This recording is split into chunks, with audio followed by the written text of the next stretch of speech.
Hi, David. I'm joined once again by Dr. Sam Weatherall, our friend. He's a historian of Britain and the world at the University of York in the UK, and he joins us today from Washington, DC. I'm here in the Lake District, as usual. And when I reached out to Sam to ask him if there's anything that he would like to talk about or discuss today, he sent me a really interesting article that had kind of slipped under my radar about Liverpool, this British city which has recently been stripped of its UNESCO World Heritage status. I believe there's about 30 odd UNESCO World Heritage sites in the UK, and that there is a body that kind of decides which sites are worthy of the status and which are not. I wasn't aware that a site could be stripped of this status. Anyway, I'm getting ahead of myself. We should probably take a broader look at this topic before we get into the nitty-gritty, but just to say that Sam is somebody who thinks very deeply about the history of cities and the built environment, and urban history in particular. And I want to mention that he is the author of a book called Foundations: How the Built Environment Made 20th Century Britain, which was published by Princeton University Press in 2020. So there's no one better to talk about the politics of this situation and the history of a city like Liverpool than Sam. So welcome, Sam. Thanks for joining us again. Oh, thank you so much, Grace. It's always a delight to be on the David Feldman Show. And hello to David. Real pleasure to be here. Thank you for having me. Of course. So without further ado, let's talk about this story. So first of all, if you could just explain a little bit of background about what it means to be a UNESCO World Heritage Site, and in particular what it has meant for Liverpool and perhaps when it gained that status in the first place. Yeah, of course. So I think one of my selfish investments in this is that I'm currently writing a book about the history of Liverpool, focusing really on its period since World War II. And one of the organizing themes of the book, one of the things that I'm particularly interested in, is this question of obsolescence. And using the history of Liverpool to think about what it means for a country, a city, an economy to continue to exist, outliving the purposes for which it was constructed or created. So that's a sort of a very abstract introduction to some of my investments, and this may be something we might want to talk about a little bit longer. I think it might be worth getting into the specific history of Liverpool itself, which I can get into in a little bit, which is very important for this. But I wanted to talk about this because since really the 1980s, one of Liverpool's main solutions to its own obsolescence, a city characterized by very high levels of unemployment, very serious problems around deindustrialization, large swathes of dereliction, empty docklands, crumbling buildings, very much a sort of social and environmental similarly situation to Detroit, and is often compared to Detroit. It's probably the closest thing Britain has to somewhere like Detroit. One of the things that Liverpool has been doing to try and solve this problem of obsolescence is to draw on its own history. And we can talk maybe next a little bit about what that history is. But for now, let's say what that involved was trying to court an international pool of tourists, of money, to try and use basically people visiting Liverpool to remake and regenerate its built environment. And more specifically, since the 1980s, this has meant rebuilding its waterfront, so the kind of miles of derelict waterfront alongside the River Mersey, which was once a huge shipping canal linking Liverpool to the rest of the world, fallen into dereliction since the 1970s. Basically, this project transformed this waterfront into kind of a giant museum, and more specifically, a set of particular museums: a maritime museum, which opened in the early 1980s, the Tate Liverpool Art Gallery, which opened in the late 1980s and 1988, the Beatles Experience Museum, which opened, I think, in 1990. And finally, this was sort of capped off in 2004 with the securing of this thing called the UNESCO World Heritage Site, which is basically UNESCO was a body created as part of the United Nations coming out of the Second World War. It's a body which basically is the cultural wing of the United Nations, if you like. It sort of sees itself as the steward of the world's culture at various different levels. And one of the things UNESCO has been doing since the early 1970s is designating parts of the world a sort of a special status, which is, mostly a publicity thing. I think there's some funding involved as well. And from 2004, Liverpool, had its kind of strategy of historically led regeneration validated by this amazing designation by UNESCO. The huge bombshell news story, which came out a few days ago, I think on Wednesday, maybe Thursday, was that Liverpool had been stripped of this title by UNESCO.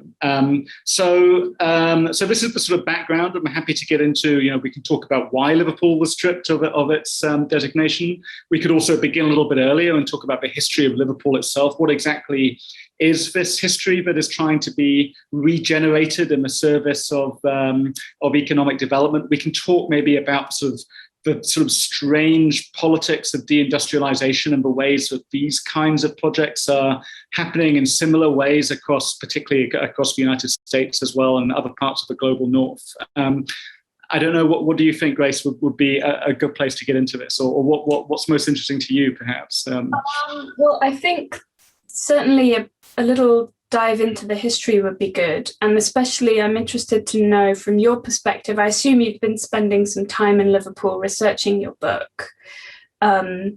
What exactly is the kind of historical narrative that's being put forward about Liverpool in this redevelopment, regeneration project by the waterfront? You mentioned the Beatles Experience, and various museums, but I'm curious, is there a kind of coherent narrative that is being presented, and as a historian, how would you kind of rate that as something for public consumption? That's a fantastic question. So I guess there's two different questions. What exactly is this history, Liverpool's history, and how exactly is it being represented? What's the story that Liverpool wants to tell about its past through this this kind of waterfront redevelopment? So I guess the first question is,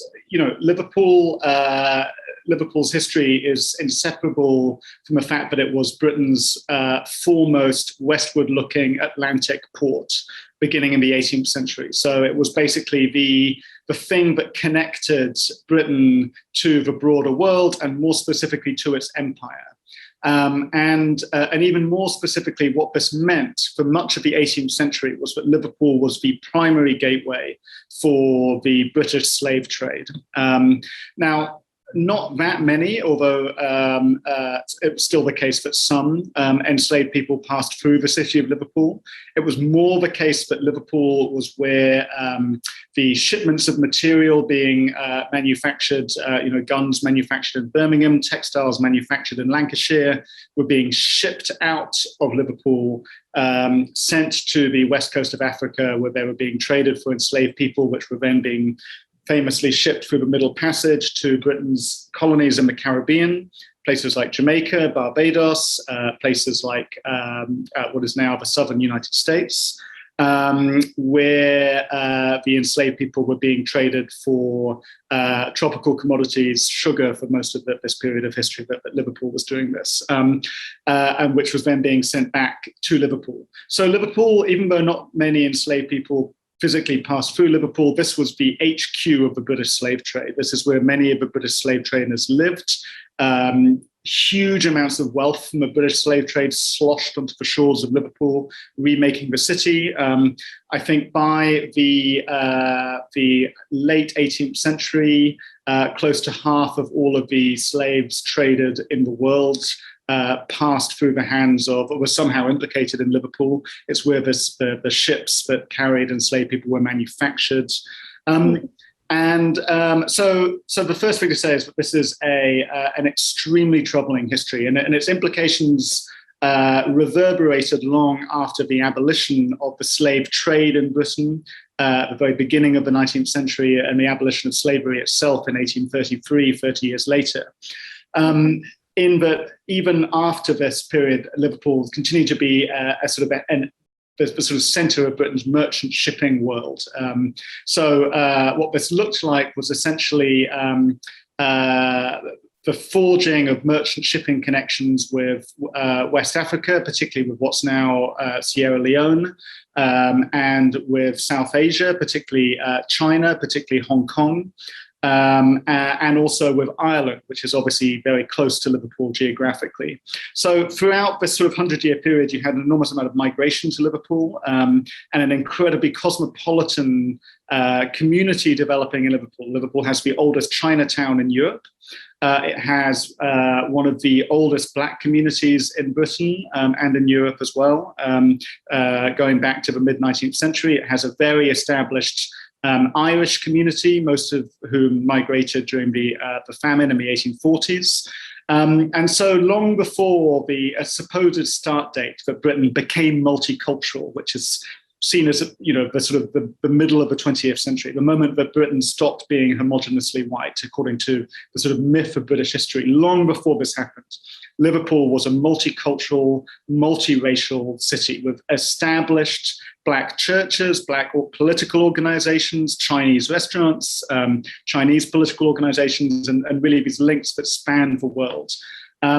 So the next stage in Liverpool's history was a sort of an enormous reaction against this Black and Chinese community in the interwar period, and also immediately after World War I, where you had targeted, basically, deportation drives, a huge burst of deportations in the early 1920s. And then again, immediately after the Second World War, thousands of Chinese people, some who'd lived in Britain for generations, being deported to Hong Kong, thousands of Black merchant seamen being deported back to, not back is kind of the wrong word for people that have been there for generations, but being deported to West Africa.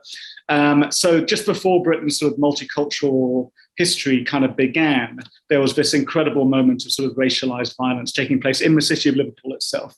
So that's one strand, is that you have this rich Black imperial Chinese history in Liverpool, intimately linked to the terrible history of slavery.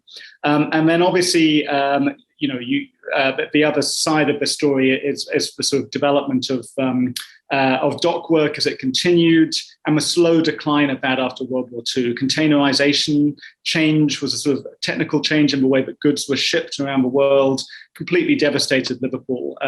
Liverpool lost 15,000 docking jobs in about 20 years. And as I said, it sort of became something like Britain's Detroit.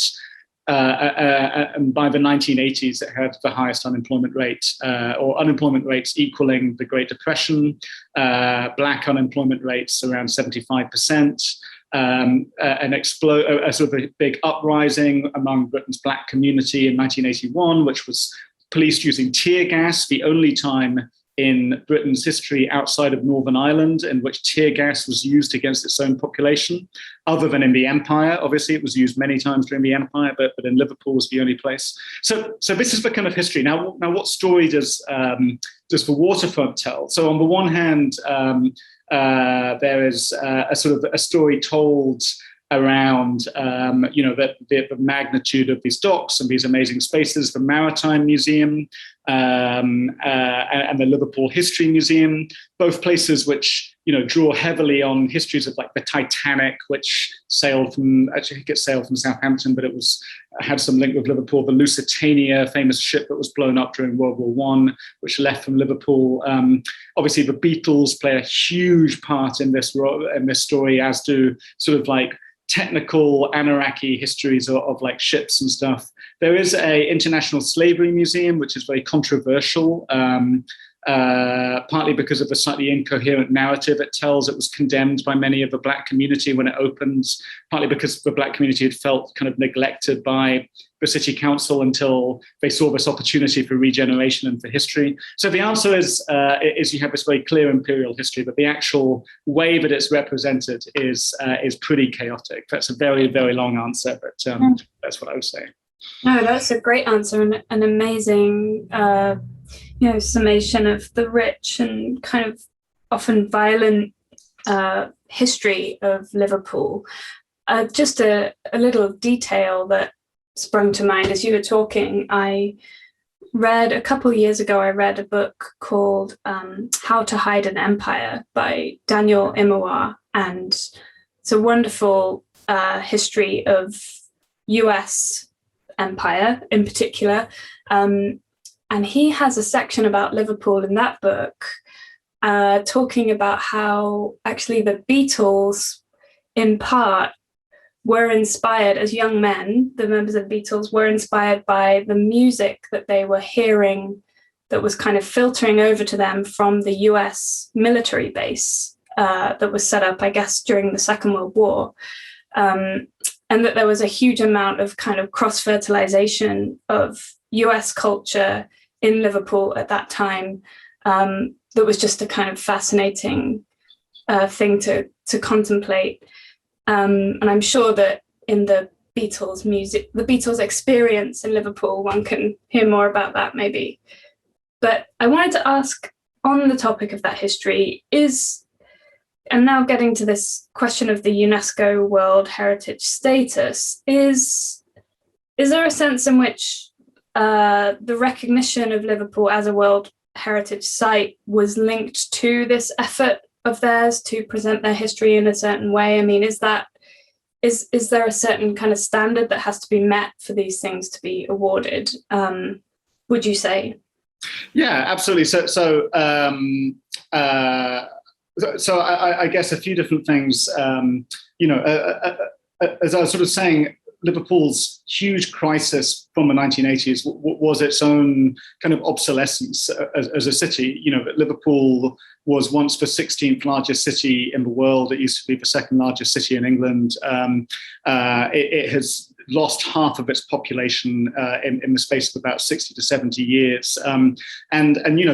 Liverpool's raison d'etre, the reason that millions of people were conjured from the earth in the physical part of the world where Liverpool is in, is to serve basically shipping routes and shipping technologies that no longer exist, right? So part of the existential thing that all of this comes down to is, what is Liverpool for? What do we, how is this huge crisis of obsolescence and superfluousness managed in different ways? And obviously, one solution to that was, and this gets us to the UNESCO question. One solution to that was to draw on its own history and use that to create tourism revenue, which would in turn create jobs, which would in turn bring money to the city.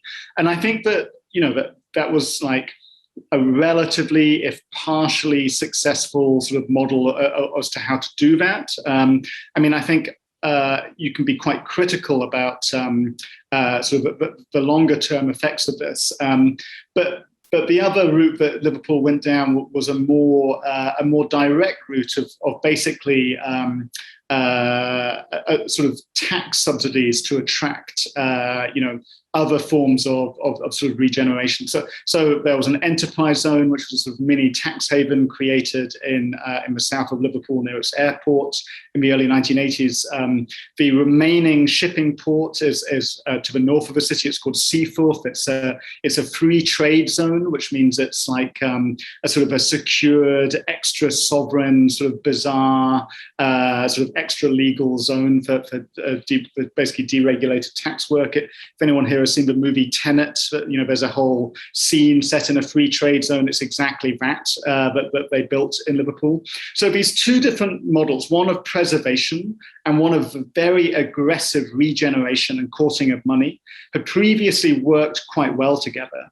However, all of this has sort of fallen apart recently with so you go down one road, which is basically history museums, preservation, and you bring in the UN and you bring in UNESCO and you apply for World Heritage status and you get it, and this boosts kind of tourism and certain kinds of money. And the other road is luxury flats, big new football stadiums, aggressive forms of container ports and container shipping networks, and basically tax subsidies to try and bring in sort of jobs and other kinds of high-end developments. And these two things are fundamentally in tension with one another. You can't use both preservation of your history as a form of redevelopment if you're also, going through sort of aggressive forms of regeneration along the waterfront. Yeah. And it was this big project called Liverpool Waters, which finally was the straw that broke the camel's back, which was basically this 30-year plan to redevelop Liverpool's waterfront, all of which, according to really any model of the future of climate change, will be underwater by the end of the century, right? This aggressive attempt this 30-year attempt to build a bunch of buildings that will be obsolete within a generation after its completion because of rising sea levels. So these two things anyway. So these two things were basically fundamentally in tension with one another, and it's no surprise that a big part of the regeneration that UNESCO specifically objected to was the rebuilding of the football club Everton's new stadium. So another way that Liverpool has tried to court global attention and money and tourism is for its two very famous football teams, Liverpool FC and Everton. And a lot of that is about trying to seize the huge sums of money that flow through the Premier League each year and channel it outwards into the city as a whole. And as you can tell, I'm pretty critical of this as a way of trying to resolve this question of obsolescence, as a historiography, as a statement about Liverpool's history, and also as a sort of a long-term solution to Liverpool's economic crises. Right. Wow. Well, I think in that answer, you got really to the heart of this question, and what I was really curious about, and that was partly, I was going to ask about gentrification as well with this, because it feels like it's kind of an inevitability, right? Especially when you talk about this, the free trade zone, luxury apartments. And as you were talking, I was thinking about the way Thomas Frank writes about innovation in, I think it's Listen Liberal. And he talks about the kind of inocrats who were unleashed on these cities in, desperate need of regeneration. But the model of regeneration being put forward is one that is very much in line with kind of neoliberal economic policies and creates a kind of distorting, gentrifying effect when quite the opposite is needed. And so, just offering that, I guess, as an annotation.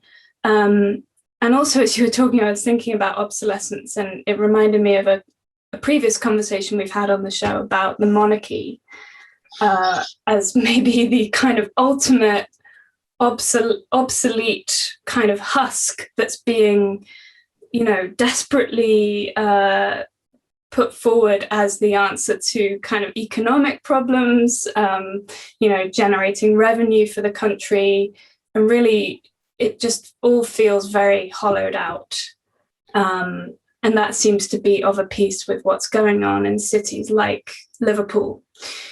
Do you want to respond to any of that? Yeah, no, absolutely. I mean, I think, and I think this is the thing that I found so profound and striking about the history of Liverpool as a whole, but also the events of the last few days, the revocation of the World Heritage Site.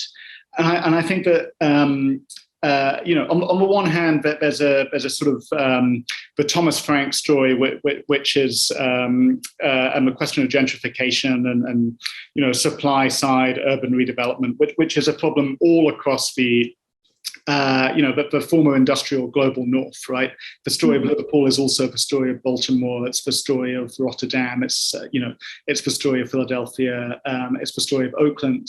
But and many of the same tools of museums, of tax havens, of tourism have been mobilized to varying degrees of success in those different places. But I also think that the story of Liverpool and this thing speaks to something very specific about Britain, which is the fact that Britain, Britain was basically, this extraordinary, precocious, modernizing imperial force. For a long period of time, monopolized the look and feel of the modern project, that really transformed the world in its own image, that invented everything from mass manufacture to industrialized forms of agriculture, that really had this enormous sort of, footprint across the world. And Liverpool was at the heart of that. What that did was create an enormous number of new towns and cities in Britain, to quote or to paraphrase Karl Marx in the Communist Manifesto, new populations were conjured from the earth. I love that line when you think about how, Britain's population effectively quadrupled in the space of about 80 years in the 19th century, right? But now there's this problem of this modern project has run aground, which is, for the best. I would at no point want to be nostalgic for the days of slavery, the days of free trade empire, the various kind of historical problems that Britain has wrought on the world. But the question is what you do with Britain's now own obsolescence. And the royal family is another answer to that question.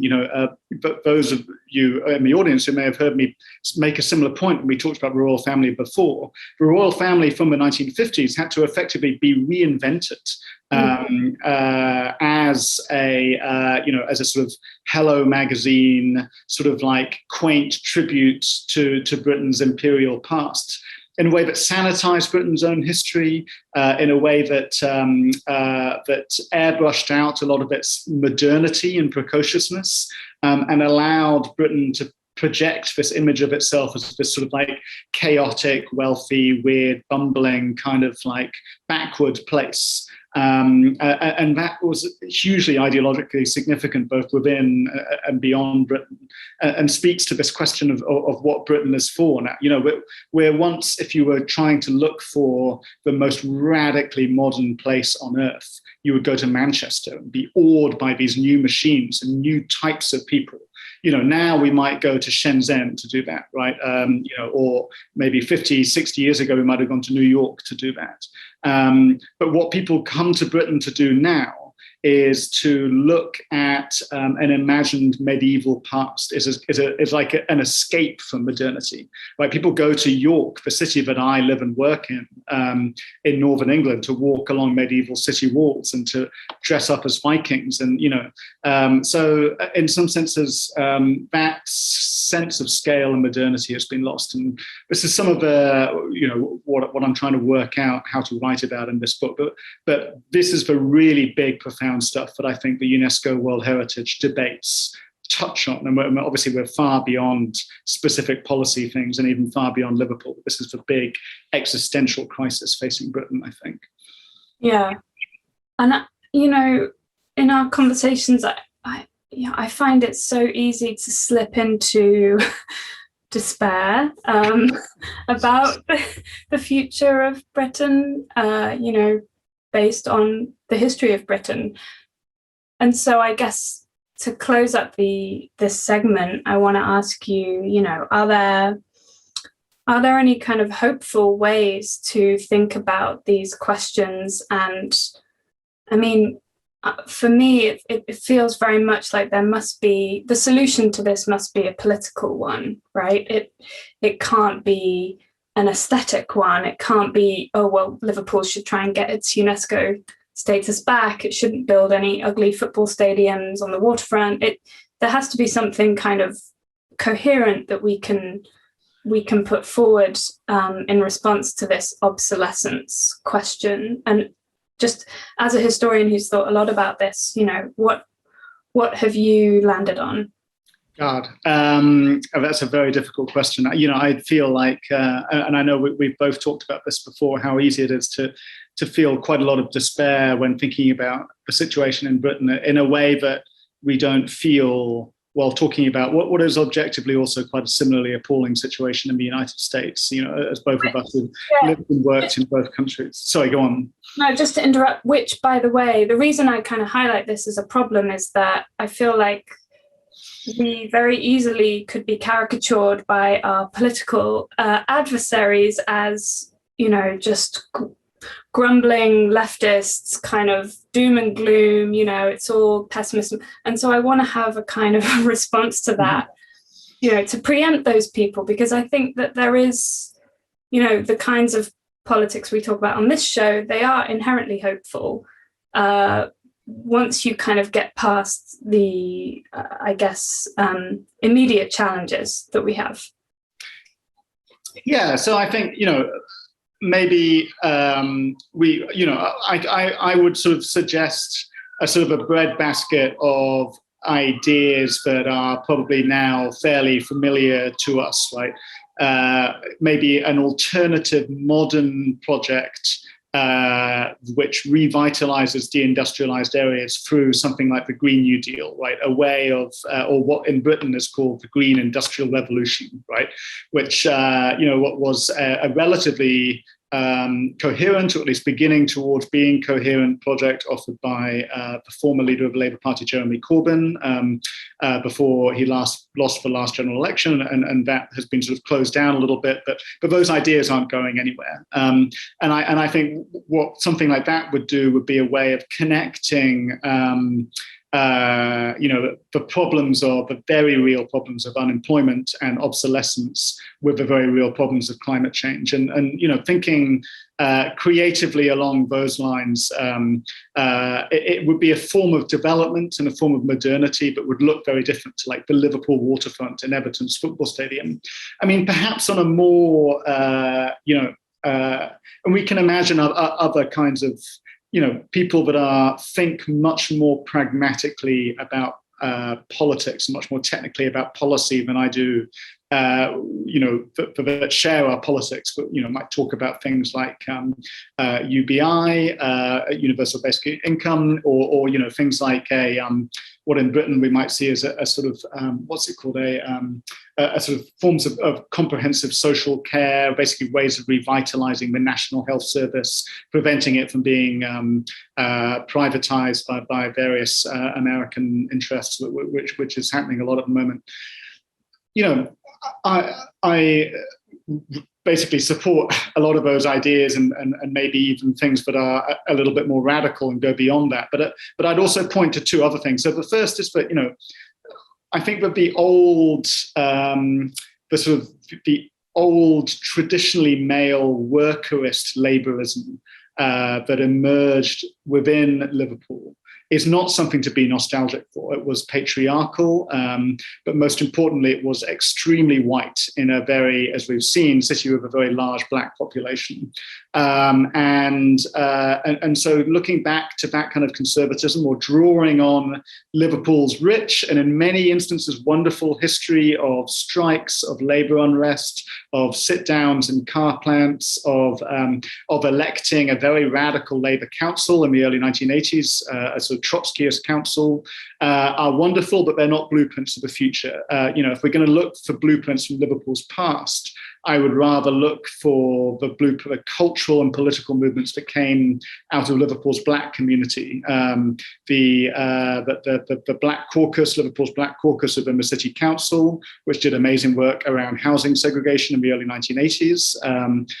Groups like the Liverpool 8 Defence Committee, and groups like the Green Jackets in the 1970s, which was sort of Liverpool's sort of version of internationalist black power. But that's where I would look for sort of more interesting kinds of and more creative political blueprints. But the last thing I would say is that on a bigger level, this question of obsolescence is very real. And doesn't just apply to unemployed people in the former industrial heartlands. It increasingly applies to all of us living, particularly in the global north. And if you don't feel like it does apply for you, it's coming for you and probably will come for you in your own lifetime. But I would also say that being obsolete doesn't necessarily mean that you are superfluous. It doesn't mean that your life is valueless. And in fact, we can reimagine it, that being obsolete in some senses can almost be liberating. It can be a form of freedom. It can mean that your life isn't bound to a particular purpose, that the world you live in isn't organized solely for the production of, say, shipping networks to the Atlantic or building cars or whatever kind of economistic service that you may have been born into and expected to do. That there might be something quite emancipatory about accepting obsolescence and moving beyond it. The fact that there are 60 million people living in Britain, a country which no longer has any real sort of purpose or necessarily need to exist, it can be a wonderful thing. It can be a source of experimentation and creativity, and and like being obsolete can be free as long as that obsolescence isn't at the same time seen as being superfluous or seen as being somehow a devaluation of someone's human life. I think that's a fantastic message to end on, especially as this segment will air on the David Feldman Show. And I'm sure that the idea that obsolescence can be a form of liberation will be of great comfort to David and all of his listeners. As Nabokov once said, that the future is obsolescence in reverse, which I love. That's great. Fantastic. Thank you so much, Sam. This was really, really interesting. And I'd like to ask you if there's anything you want to plug to the listeners. Certainly give us your Twitter handle. I saw on Twitter that you've just come out with a new article. Is that right? I have, yeah. It's again, if people are interested in sort of academic history stuff, or have a sort of a deep interest in Britain's history, they might want to read a recent article I wrote about deindustrialization and National Garden festivals, which was a sort of bizarre attempt to regenerate British cities in the 1980s. There was a huge National Garden Festival in Liverpool, for example, and this is, that would be a more technical and prosaic exploration of some of the themes we've been discussing here. My Twitter handle is @SamWetherell, WETHERELL. If people are interested more in the history of Britain's built environment or cities, my book Foundations is out with Princeton University Press. And I am currently a few years away, probably still from having from this book about Liverpool, but keep your eyes open for when it might come out. Definitely. And next time you're in Liverpool, let's go and check out the Beatles Experience. We should. It'd be great. I have never actually been to the Beatles Experience, so it's quite expensive from what I remember, but it'll be a good excuse. Yeah. Great. Okay. And my Twitter handle, in case anyone's interested, is Grace Jackson, all one word. And thank you. And thank you, David. And Sam, I'll see you soon. Thanks again. Bye-bye. Yeah. Take care. Bye-bye. Bye. Bye.